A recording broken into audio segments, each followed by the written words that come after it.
Welcome back. The Iowa caucus is coming down to the wire last night with Mitt Romney edging out Rick Santorum for first place by 8 votes. But another major story that hasn't gone unnoticed is the strong third-place showing by Texas Congressman Ron Paul. And joining us now this morning with his take on how he did last night is Texas Congressman and Republican presidential candidate Ron Paul. Good morning to you, Congressman. Good morning. Nice to be with you. I saw that you were in a very upbeat mood during your speech last night with your son and family standing behind you. People predicted that you would be in the top 3, and you ended up being 3rd. Are you disappointed you weren't 1st or 2nd? Of course, everybody likes to get, come out on top, but I don't think we can be real disappointed.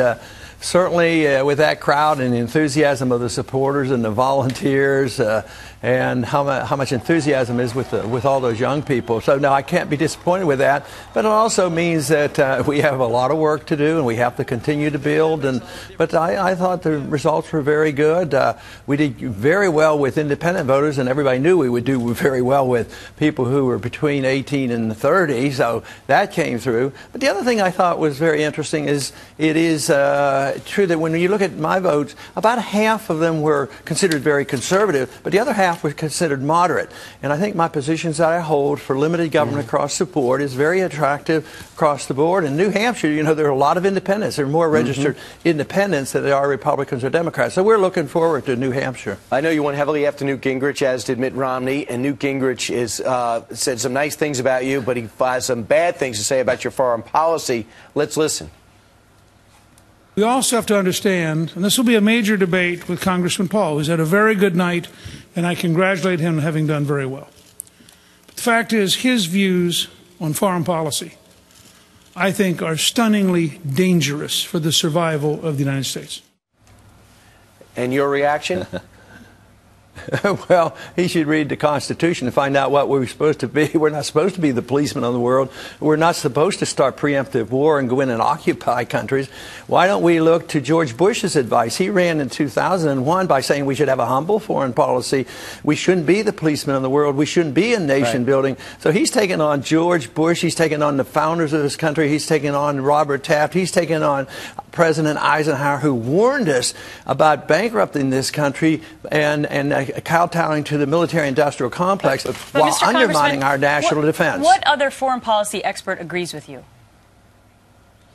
The American people, and they're experts, they have to pay for it and they have to die for it. And 75% of the American people are saying, come home, come home. The soldiers, just think of the soldiers. I mean, why don't they have an opinion? They have to risk their lives.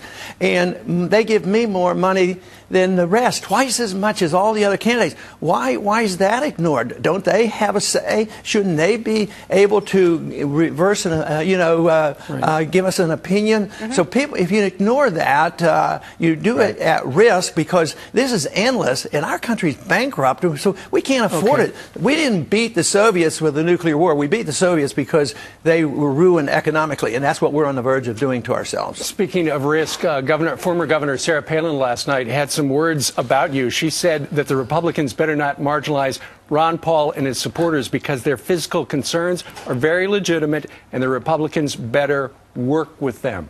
Your reaction to that?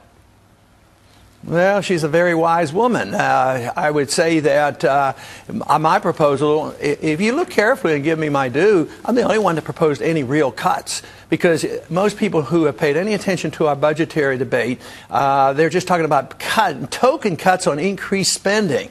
And I'm talking about real cuts. I'm the only one that proposed $1 trillion cut in 1 year. So if you're a fiscal conservative, how can you blow that off? And she's right. She's giving an honest opinion. That is the big issue. The debt is the big issue right now, and it's not just welfare spending here at home. It's across the board. It also includes all the spending overseas that people are sick and tired of. That's the easiest place to cut, overseas spending, and take care of the people who have become dependent on the government here at home. Do you think Governor Rick Perry and Michelle Bachmann should drop out? No, I don't think I should tell anybody what they should do. I think they should do what they want to do. All right. I mean, that's generally the way we do things. But no, I think they'll have to make their own decision. Well, congratulations. 3 tickets out of Iowa, the conventional wisdom, and you were in the top 3. Congratulations, Ron Paul, for joining us live today from Iowa. Thanks for having me on. You bet. Thank you.